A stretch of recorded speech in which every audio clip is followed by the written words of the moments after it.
என் தம்பி பண்ண எல்லா பிரிங்கிள்ஸும் பண்ண முடிச்சுட்டான். இப்போ பண்ணா இதுல ஓட்டை இருக்குறான்னு பார்க்க போறோம்.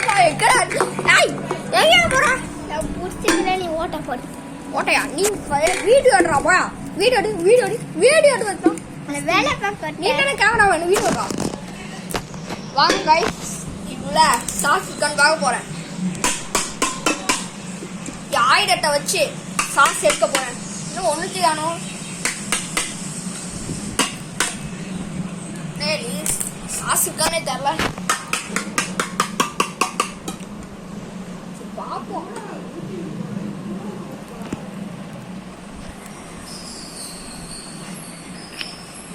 ஒரு பாவி என்னென்ன ஏமாற்றாங்க பாருங்க. என் கத்திரிக்கோள் தெரியுடா. என் கத்திரிக்கோள் தெரிட்டு பாருங்க. கருமம் ஸ்ப்ரிங்கிள்ஸ்ல பார்த்தா சாஸே கிடையாது. யாருக்கெல்லாம் ட்ரை பண்ணாதீங்க. அதுக்கப்புறம் ஏமாற்றாதீங்க. இதே வேலை விட்டு வாங்குறோம். சரி கைஸ் பாய்.